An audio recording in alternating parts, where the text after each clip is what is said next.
नमस्ते। आज हम बात करेंगे आयुर्वेद के उस गहरे ज्ञान की जो हमारे पाचन को ठीक कर सकता है।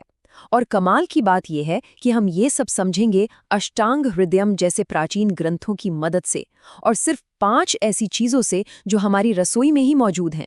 जी हाँ, ये वो साधारण सी चीजें हैं जो हमारे पाचन को, मतलब हमारी पूरी सेहत को जड़ से बदलने की ताकत रखती हैं। आयुर्वेद का ना एक बहुत ही गहरा एक फाउंडेशनल प्रिंसिपल है जो एक छोटे से श्लोक में छुपा है। रोगा सर्वेपि मंदे अग्नो। इसका मतलब पता है क्या है?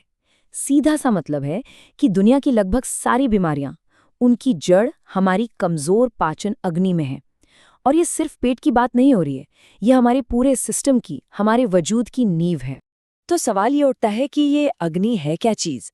देखिए, ये सिर्फ खाना पचाने वाली आग नहीं है। आयुर्वेद में इसे जठराग्नि कहते हैं।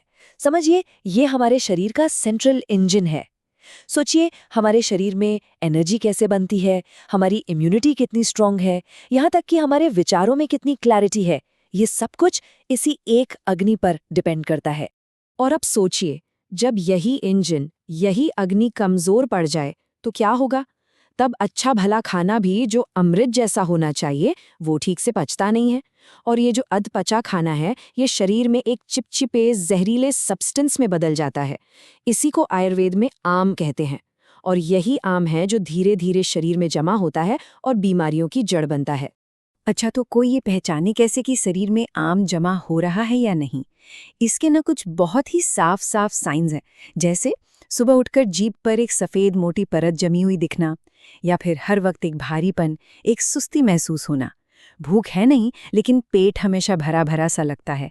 और दिमाग में एक धुंधलापन सा, जिसे ब्रेन फॉग कहते हैं, वो भी इसी का एक लक्षण है। तो ठीक है, अब हम समस्या की जड़ को तो समझ गए हैं, है ना? ये मंद अग्नि और आम का चक्कर।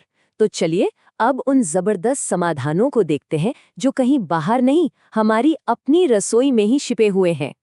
और हमारी लिस्ट में जो सबसे पहला अमृत है वो है आंवला।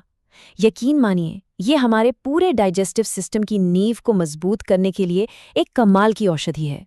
पुराने ग्रंथों में ना आंवला को एक बहुत ही प्यारा नाम दिया गया है, धात्री। इसका मतलब होता है माँ की तरह देखभाल करने वाली। और ये नाम सिर्फ कहने के लिए नहीं है, इसका मतलब बहुत गहरा है। जैसे एक माँ अपने बच्चे की देखभाल करती है ना, ठीक वैसे ही आंवला हमारे शरीर को पालता है, डाइजेस्टिव जूसेस को बैलेंस करता है और उस अग्नि को स्टेबल रखता है। पर यहाँ एक बड़ा मजेदार सवाल है। हम सब जानते हैं कि खट्टी चीजें एसिडिटी बढ़ाती हैं, है ना? और आंवला तो स्वाद में खट्टा होता है। तो फिर ये एसिडिटी को शांत कैसे कर देता है? ये तो उल्टा होना चाहिए। इसका जवाब छिपा है आयुर्वेद के साइंस में। देखिए, आंवला का जो रस है यानी टेस्ट, वो खट्टा है, लेकिन उसका विपाक मतलब डाइजेशन के बाद का जो इफेक्ट है वो मीठा हो जाता है। और उसकी जो वीर्य यानी पोटेंसी है वो ठंडी है, कूलिंग है। तो होता क्या है, ये अग्नि को जगा तो देता है पर शरीर में गर्मी या पित्त नहीं बढ़ने देता। है ना कमाल? बिल्कुल एक माँ की तरह जो थोड़ी सख्ती भी करती है और प्यार भी। चलिए अब बात करते हैं एक ऐसी जोड़ी की जिनका नेचर एक दूसरे से एकदम ऑपोजिट है, पर दोनों ही पाचन के लिए सुपरस्टार है। एक तरफ है बिल्कुल सौम्य जेंटल सी सौंफ, और दूसरी तरफ है तेज शार्प अदरक। सौंफ का काम है बड़े आराम से, प्यार से खाने के बाद होने वाली गैस और भारीपन को शांत करना। ये शरीर में गर्मी नहीं बढ़ाती, इसीलिए पोस्ट मील के लिए परफेक्ट है। और अब आते हैं अदरक पर, जिसे महाऔषधि यानी द ग्रेट मेडिसिन भी कहा गया है। इसका काम है सीधा वार करना। यह अपनी तेजी से उस आम को जलाकर राख कर देता है। समझिए, अगर डाइजेस्टिव सिस्टम का इंजन ठंडा पड़ गया हो ना, तो अदरक उसे किक स्टार्ट करने का काम करता है। अब आते हैं हमारी लिस्ट के आखिरी 2 रत्नों पर। ये दोनों हमारे डाइजेस्टिव सिस्टम में एक गहरा बैलेंस, एक स्टेबिलिटी लाने का काम करते हैं। ये है हरड़ और जीरा। हरड़, जिसे ग्रंथों में पथ्यानान पथ्यतमा कहा गया है, मतलब सभी अच्छी जड़ी बूटियों में सबसे अच्छी।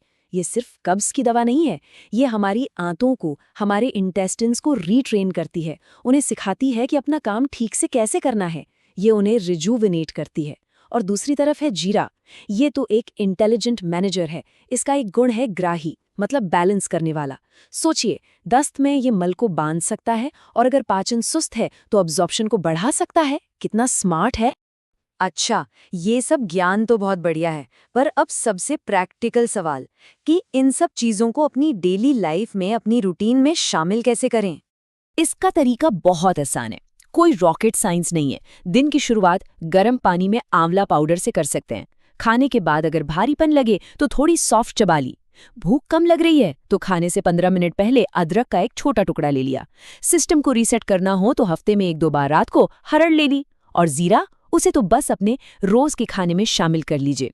देखिए, ये कोई सख्त नियम नहीं है, ये अपने शरीर की आवाज सुनने का एक तरीका है। तो इस पूरी चर्चा का निचोड़ क्या है? सेहत का, हेल्थ का असली रास्ता क्या है? शायद असली समस्या ज्ञान की कमी नहीं है, बल्कि धैर्य की कमी है ना? हम सबको एक गोली से, एक सिरप से तुरंत आराम चाहिए। हम उस प्रोसेस को समय और रिस्पेक्ट नहीं देना चाहते, जो शरीर को अंदर से ठीक करती है, बैलेंस करती है। तो हमारे सामने 2 रास्ते हैं। एक है क्विक फिक्स का, जो हमें दूसरों पर, बाहरी चीज़ों पर डिपेंडेंट बनाता है। और दूसरा रास्ता है शरीर की अपनी इंटेलिजेंस को जगाने का, अंदर से बैलेंस बनाने का। हाँ, इसमें थोड़ा सब्र, थोड़ा पेशेंस जरूर लगता है। और बस इसी सवाल के साथ हम आज की बात खत्म करते हैं। जरा सोचिए, सेहत का असली रास्ता क्या है? क्या ये बाहरी दवाइयों और क्विक फिक्सेस पर हमेशा निर्भर रहना है, या फिर अपने शरीर की समझ को जगाकर, उसे सुनकर अंदर से एक बैलेंस बनाना है? ये फैसला, ये चुनाव हम सबको अपने लिए खुद करना है।